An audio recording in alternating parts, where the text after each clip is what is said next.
The power of one can be very powerful. If you see someone like me who is struggling in indigency because of the constant attacks in cybercrime and the ridiculous acts of abuse in the night, of them abusing my face in a form of illegal activity such as what's called under the law molestation and mutilation of my beard and my personal rights for how I handle my own life, my own fashion, my own world, then what you can do in simple kindness is ask me what I need to drink in a canned opportunity, not any type of alcohol. Thank you. I don't need that for me. But what you do need to bring me is a can of lemonade or a can of tea. That costs you 50 cents to $1, but those are very safe opportunities for me because we all need to stay hydrated in the summer. If you bring me a Powerade, I will likely refuse it despite the fact that I may drink them.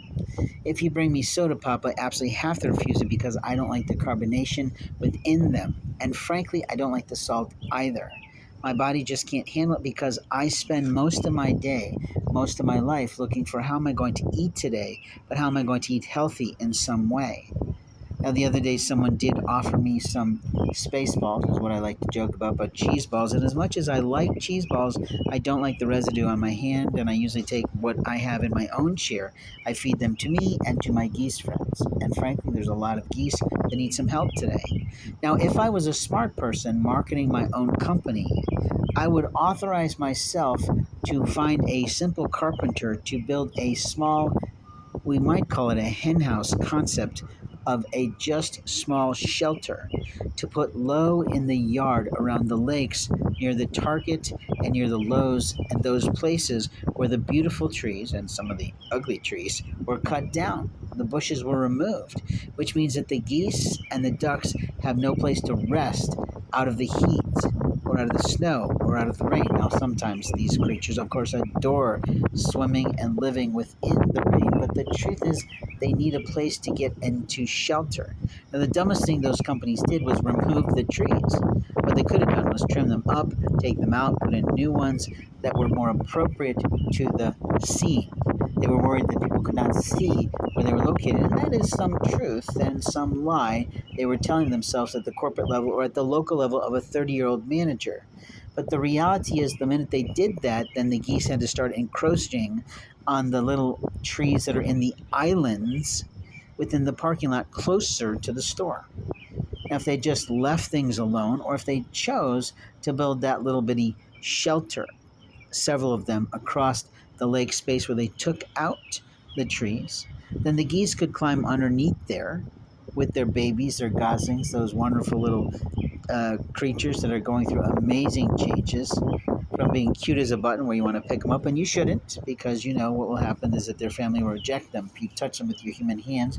But then they go through that awkward geeky stages of being teenagers where they've got mohawks and they're sort of funny looking, and then they go through that absolutely ugly state of molting, which I like to call, and then they move into their regal capabilities for our community, which is cleaning up the bugs to the grass and other pickings that they do for our community. Yes, they're a bird. They do leave shit all over the world, but that's what birds do.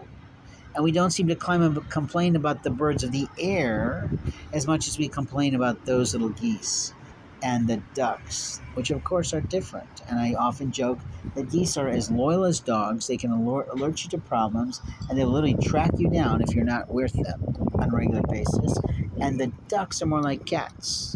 They'll come and go and graze if they choose to be so, or if they need something, they will come up to me. But here's the truth of American life: it is our job to herd the animals that help to clean up the earth and get rid of the vermin and the creatures that don't belong here. There's nothing that pisses me off greater than you could possibly imagine than this stupid ass American Services Inc. company that I will literally piss on for the rest of my life, with the Hispanics that can barely speak our Lord's English, and they're putting down mulch and other wood chippings that have such gross vermin in them that now those vermin are crawling all over the sidewalks where they were not there last year, which was super clear and super clean, and we're at risk of those crazy looking things that I've never seen before in my life crawling in through the crevices and the cracks of our restaurants and our businesses with clothes, of which we don't need happening.